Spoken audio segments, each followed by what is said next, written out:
Hey guys, how's everybody doing? Hope you're doing well. So today we're going to be doing the first few turns with Settra. We're gonna do 10 turns where we're gonna get him in a really good place. We're gonna have a decent amount of troops on him, and we're going to be leveling him up like crazy. Our aim is to contain these orcs, the savage orc threats, and then we need to be careful for the assault of the bloody crusaders. First things first, you cannot recruit a second army. That is Settra. So I would really recommend that you start researching instantly, because that is the way you can get secondary armies with the Tomb Kings. My favorite is to go with the 5th Dynasty, and there's a reason for it. You do get a lot of extra ammunition for your Screaming Catapults and Casket of Souls, which are going to be the best way to deal with a lot of the early game units, as well as you get a faster reload time, and as well you get a decent setup of the 5th Dynasty Lord up here. As you can see, we do have the Canoptic jars, which are a secondary resource for good old Settra. Canoptic jars, you can get them from battles, you can harvest, missions, events, etc. You can also get them from buildings and characters. Now, buildings and characters, well, especially characters, are really important. So you will have this Canoptic Jar Hoarder, and it will give you Canoptic Jars per turn.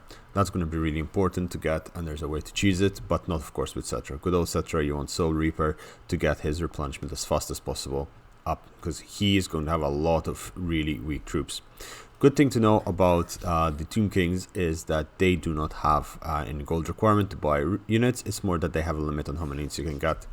Units are really hard to replace because of that, but then it just takes time, and eventually you'll be an unstoppable ball of doom and destruction. So let's get started. First things first, we move all the way there to that corner, and we start recruiting our forces. We do need to recruit that Skeleton Chariot. It just helps in regards to balance power, and once you get it, it's absolutely fine. You can also just destroy this and just recruit normal Skeleton Spears, but I like having it there because there's going to be a battle where we're going to need it later on. And the second thing, you build a mortuary cult over there. We finished the research. You can, if you are playing on lower difficulties, make alliances with all of these boys, but it's not really going to work. You just need to ignore net follows for Nagash for now, by the way. So this is turn 1. Okay, let's get going. Our aim is now Gorgazan or Zandri. I usually go for Zandri, take it out, and then I use Gorgazan as a saxity, because Zandri will become will make Khemri a settlement area, like a full region, and you'll be able to get good bonuses there. You will get Khemri under assault, but at this current stage you'll be able to deal with most of the assaults that will come, and as soon as you get it to tier 2 you will be able to have, I think, 15 units, and that makes it really difficult to take over. Khemri does not need wall buildings. The wall buildings come and built with its faction capital, and that means that it is a really defensible settlement. Now, there won't be any units here, any armies. There will be an army up there, a small one. That's where he started recruiting, but he has an army coming from down there and from Galbaraz up there. I think it's Galbaraz, yeah. So he has 2 armies coming down towards Khemri, and that's absolutely fine. Just ignore them. Rush all the way here. Yeah, just rush all the way here, and you should be okay. I really recommend using the fast march thing in forced march, but this is one of those situations. There's going to be a bit of a public order problem, but that's absolutely fine. Ignore it. Khemri is a really difficult settlement to lose. An early game, especially this early game, having 2 Screaming Catapults, or 1, is it 2 or 1? I think it's 1, but you get 2 eventually. It's really difficult to take out. Screaming Catapults are really strong against mass infantry, and no one can really send you strong units that can take it out. Plus you also get a lot of archers to start off with, so it's absolutely fine. I did make a mistake there. First mistake of the fight. I didn't dismantle that, but that's absolutely fine. You should have dismantled that the turn before. Doesn't matter at this point. We'll take out Zandri. This should be an easy auto resolve. You can fight it, but honestly it's not going to lose anything, and you shouldn't sack it. You just occupy. We'll give you this first 30 Canoptic Jars, and you secure the Land of the Dead.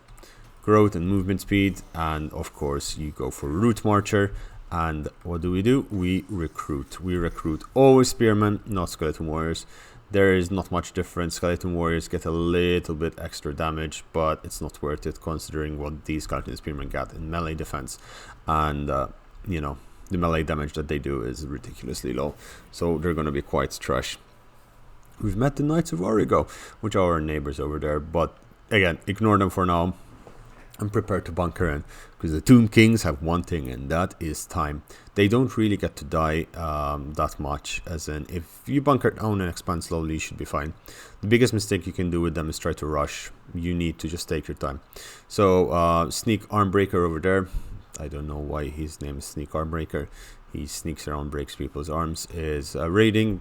Ignore him for now. He's not going to do much. His army is much weaker than what we have in here, and it's going to be absolutely fine. We're going to build open graves, and we're going to start marching down this way. As we're marching, we recruit more skeleton spearmen, and eventually we'll replace the skeleton warriors with archers.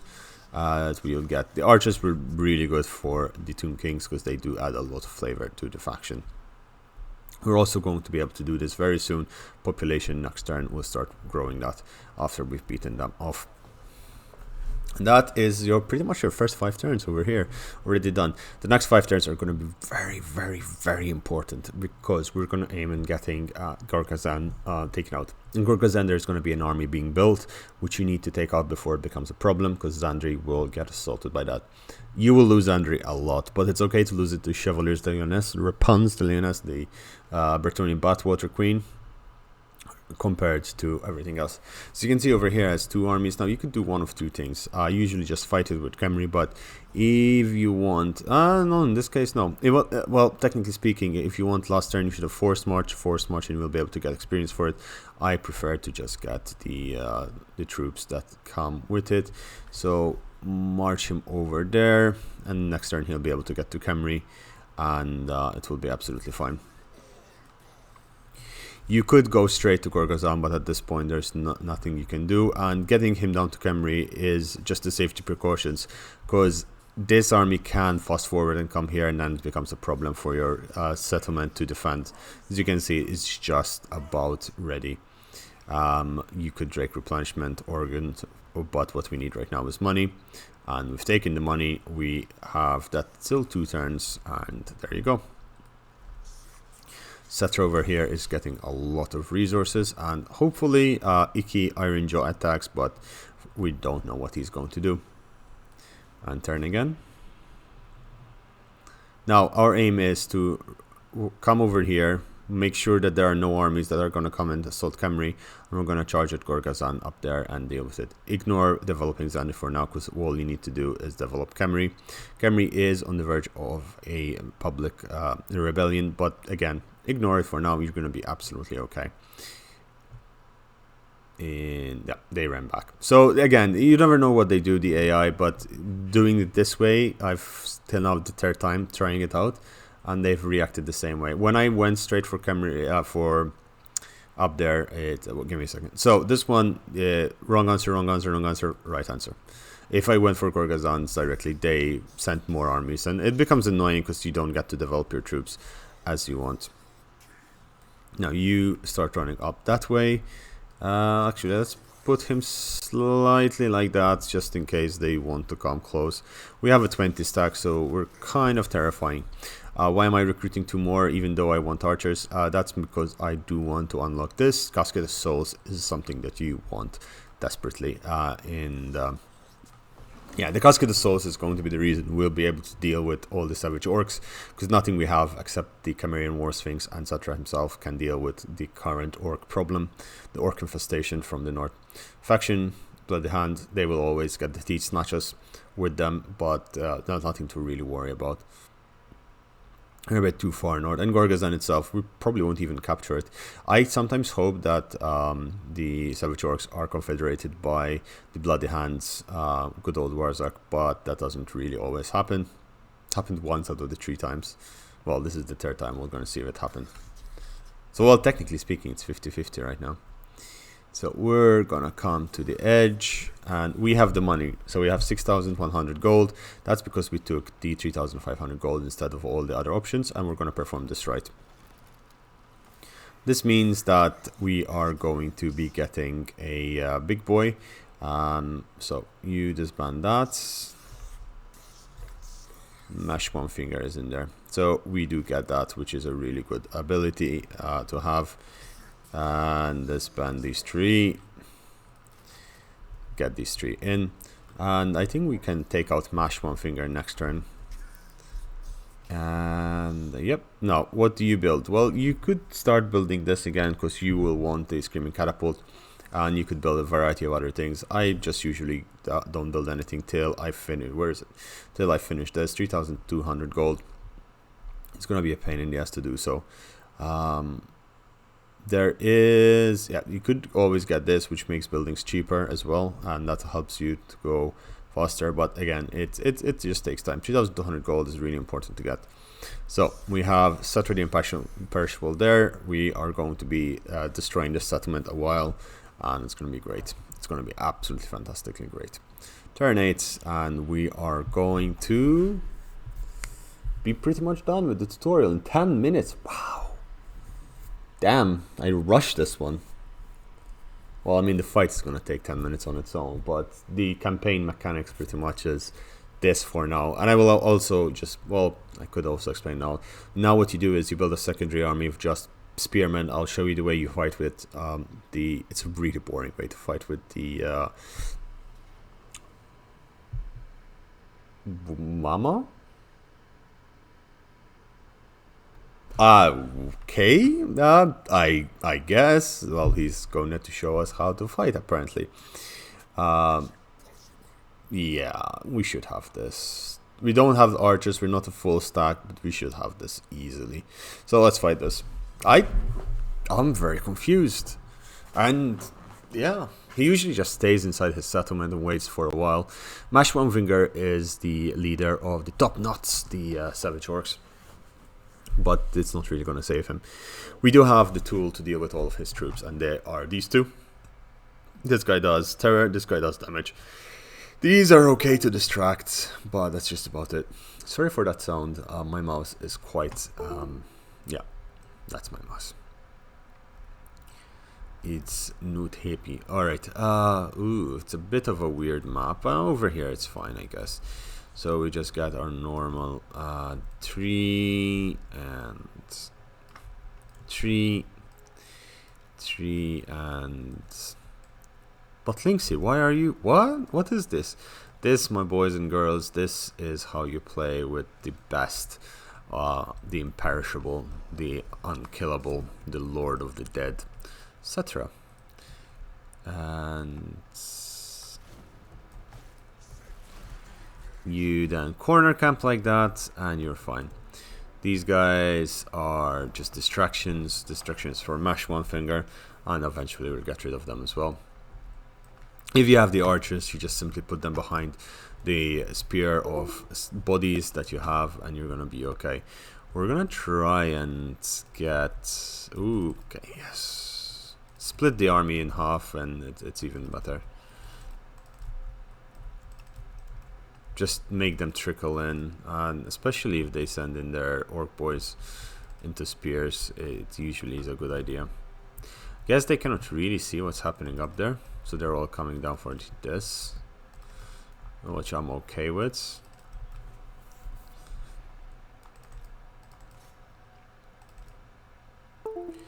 And we'll get a charge in there. And you charge in there now.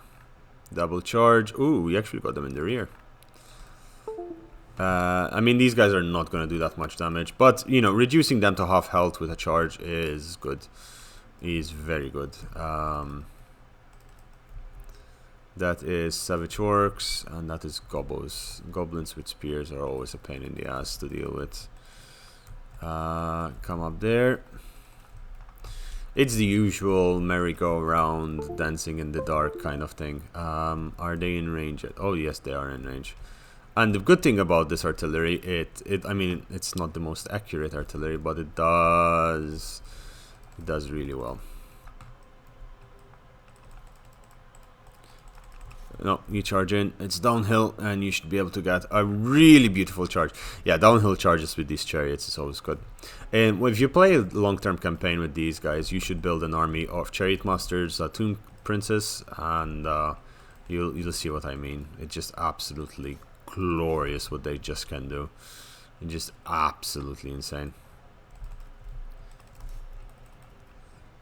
The Chariot Master trait just makes them so much stronger. It doesn't show that they're doing a lot of damage in terms of kills, but holy damn, that unit just went half health. Keep in mind that Savage Orcs don't really have that much going for them to begin with. You can start shooting now. And now that unit is dead, and this unit is dead as well. But this unit killed quite a few back there, and you actually, you know what? I'm actually trying to save you. I'm gonna try and send you off the battlefield.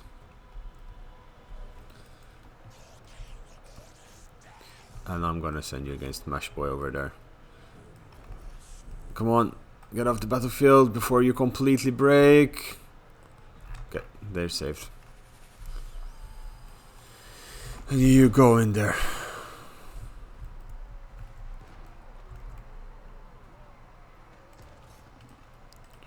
You shoot at that. No, actually, come over here and shoot at that. And it should be fine. Run around, jump a little bit, and do some damage. You're in the front. This ability is really good. Rite of Petra. It just does a lot of damage. And the incantation of Death's incantation of Cursed Blades, it's just beautiful. Shoot at them from the flank. They're not gonna charge in, that's fine. We just need to terror out them, to be honest, and that would be enough to beat this army and auto-resolve next battle, like quite possibly. Even if not, if you have archers in the next fight, you'll be absolutely more than capable of dealing with all of this. Maxwell Winger is doing some damage to us, but as you can see, this Chimerian War Sphinx is just absolutely brilliant. The damage it does. We also have the Realm of Souls for those who are completely new to the Tomb Kings. After you get a certain amount of damage done to you, you get the ability to just blast them to smithereens and back a million times over. Ooh, those Savage Orc boys being a pain. I'm not sure how you got damaged this much, but sure. Usually, Settra is quite good at fighting anything in this game. Okay, the Savage Orcs over there are wavering, and army losses shouldn't be happening soon, but we're relatively okay. When Settra reaches 1500 health, he'll be okay. Yeah, Mash One Finger over there is not having a good time. Kill the gobos because they're the real problem over there. If Mash breaks, it's gonna be GG quite easily. Yeah, Mash broke over there, and we're gonna try and make sure that he doesn't make it home. And the Chimerian War Sphinx over here is taking some damage, which is unfortunate. But those goblins are just so good against anything. Goblins and skinks, man, they're true rulers of 8 peaks. Wait, what? I mean, those goblins will die pretty much to anything, but their spear makes them really strong against weaker units. So, yeah, you just used your ability. And this Sphinx is rear charging, and this should break them. Mass route, go after him. He's your lovely toy. That was Jesus, that was a decent shot if it wasn't into our own men. And army losses.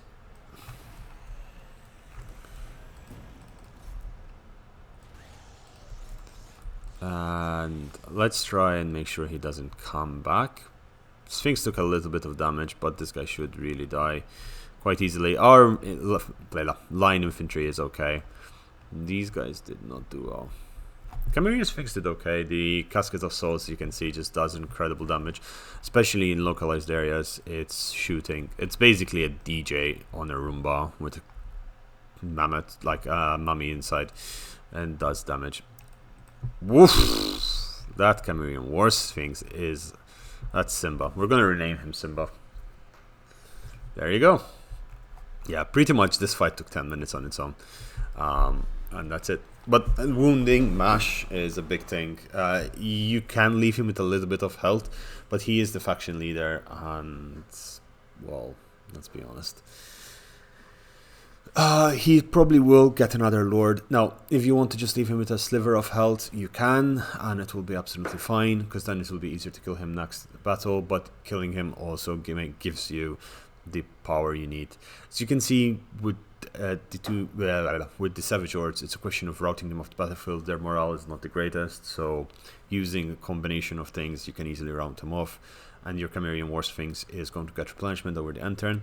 The main issue, it's a shame we lost one of those chariots. It did really well. It did take 2 Savage Orc units basically by itself and did just massive damage to them. As you can see, 108 kills. So, rip, poor chariot. Over there, you could take the casualty replenishment, which is okay. You could take Scalloping Archers, or you can take the Endless March, which gives you 2 turns of extra movement range, which we technically need right now. Scalloping Archers can be taken later. Settra is now rank 3 as well, and we'll be able to get him faster replenishment rates, meaning that he's going to be a bit more of a badass now. And this is turn 8, but pretty much it is, the fight is over now. Now King of Kings gets that, and we will attack Gorgazan. They shouldn't really have much of a defense. It's considered that we are at a disadvantage, but really and truly we are not. Most of these guys are damaged or unhealthy, and Savage Orc big ones will be a problem, yes, but the rest will not. This fight is essentially identical to what we just fought. We just defend in the corner, wait for artillery and archers to do damage, and then we'll go in. We do have, of course, 1 chariot less, but that's not going to be much of an issue for us.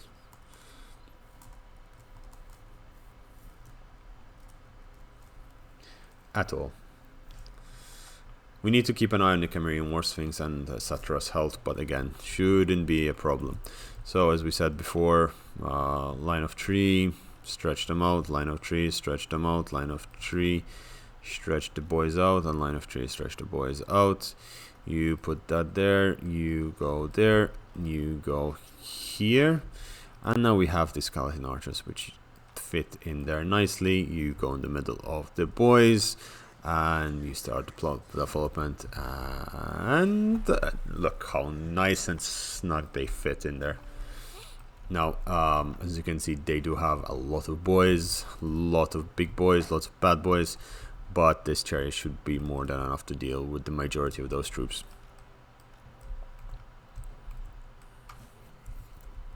Getting that extra fight in did weaken on our army compared with my test plays, but it did also weaken theirs, and there is a these guys die pretty fast, so that's good to see. Savage Borgs over there. Actually, I'm gonna just charge in this, because over there is gonna be a problem, but if I do this, I should be able to just smash straight through the... Yeah, it kind of worked. I mean, kind of.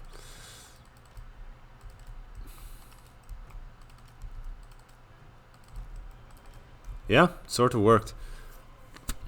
Took the attention we needed. That's for sure. I'm gonna make these guys on guard mode, and we did do some damage, so that's good for us. Okay, you come around this way. These Savage Orc boys are possibly a problem, not much. Those Archer boys, however, we are technically faster than them. Yes, we are. We're quite faster than them. We have a whole 10 speed. Quick pro tip, on Legendary, you click on them, click on the ground, it tells you the unit stats. Now, oh mama, yeah, that is a blob that you want to fire at.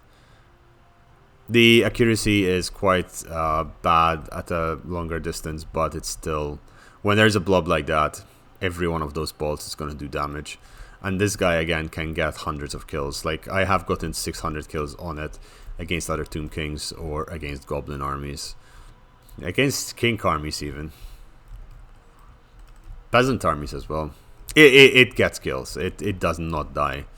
Settra does not serve. Oh god, what would Settra do if he goes to a self-service restaurant? Questions to ponder. Okay, we're taking some fire but shouldn't be a problem. Savage Orcs, big ones. Not really the orcs we want to charge into, but these archers are going to get slaughtered. They are quite decent in melee, but having them giving us their back is problematic for them. And yeah, I'm basically sacrificing these chariots at this point, mostly because they are useless for my army build, and I'm just using them to bind down the enemy as long as possible, waiting for my chariot to well, Casket of Souls to do damage, which is also a form of chariot, I guess. Archers will shoot those guys down, and these guys are doing damage. I mean, we've distracted them for a long time here. Definitely worth the time. Urduk, what's his name? Urgrok Trifoba. Well, I mean, that was a miss. And Settra, he's coming straight for you.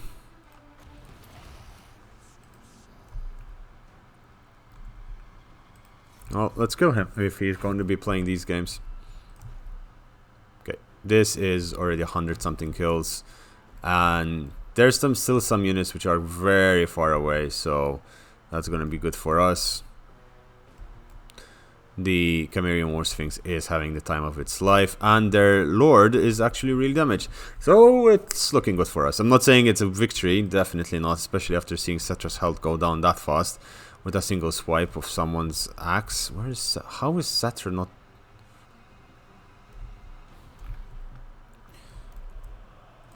Shoot at that.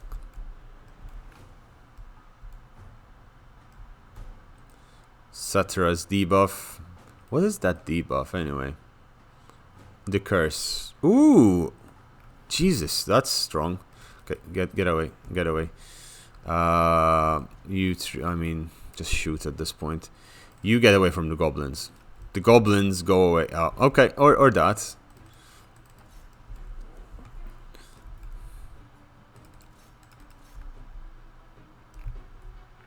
And this fight seems to be going in our direction. Lots of units are routing, which is good. That Sphinx is doing its own thing. These guys are breaking, and Settra is lounging in his little Tomb King Palace. Bomb, please. Thank you. Oh, beautiful. That's what I like to see. Savage Orcs, lots of Savage Orcs. I don't want the Gobos there, but can't have it all, I guess. Next bomb, come on, come on, come on, come on, come on, the next one. That was a decent shot as well. 300 kills, and he's doing really well for himself there. This Sphinx is doing okay as well. They did get their... Wait, did he come back? Oh yeah, he came back. That guy needs to die. And fast forward again. Yeah, those shots are just the money shots there.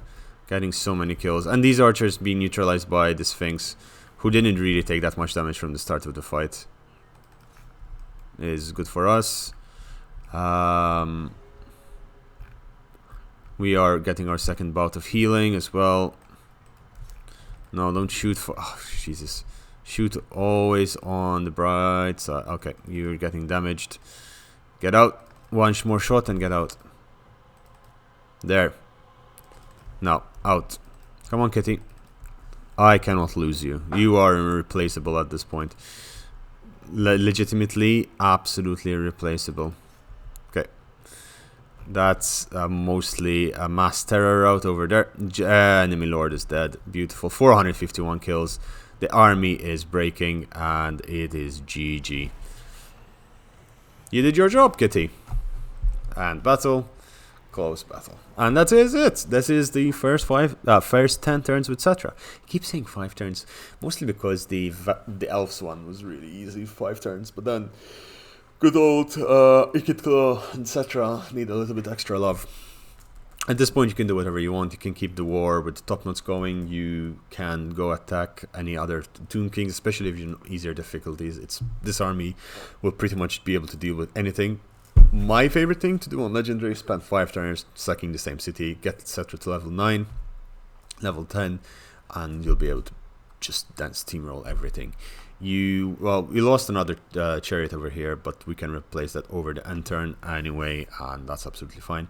The Chameleon War Sphinx, you need to be a bit worried about it, but again, that's something fine. The Casket of Souls, absolutely gorgeous amount of kills. Now, we also got items. You sack. You do not capture Gorgazan this turn. There's no point. There's absolutely no point. You are damaged. You won't be able to replace your troops as you want. It's not worth it. You can come back here. You can get second, which is 12% replenishment, and the replenishment is going to be absolutely beautiful.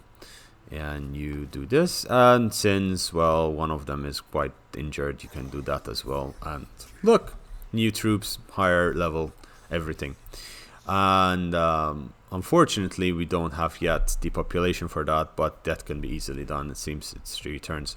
And yeah, I'm just going to fast forward the next part and just, show you the results of Settra just sacking Gorgazan for 2 more turns. Well, it's not going to be much, but it's going to be just enough.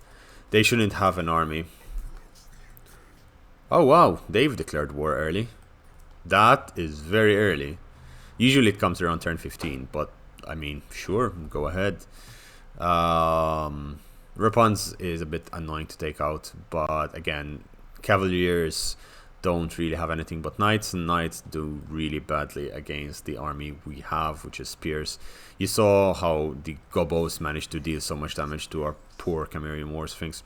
And this is what you do for a few turns. It sounds boring, I know. It sounds really boring. You just go, auto-resolve, sack, and level up, and then go out. It's like, why, Linksy? Why I want to play? This is how you get to play and enjoy yourself. As in, later on in the campaign, when you'll be able to just steamroll everyone, you'll be like, I am the mighty Settra the Imperishable. I am gonna do this, by the way, rename.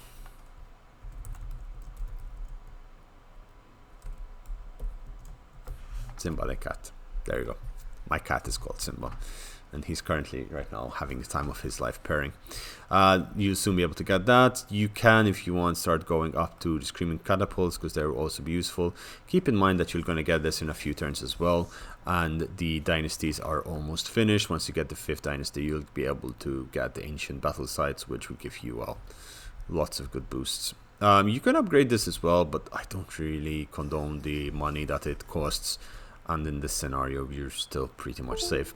Zandri is going to get attacked very soon, and it's going to be a pain in the ass, but you should be able to hold it as well. So again, it's a lot of bots. It's based on how you guys want to play.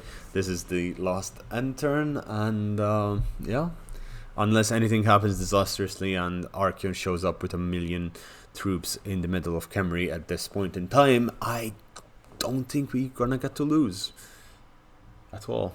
Hopefully. Please no. I don't want to lose. Why would I want to lose?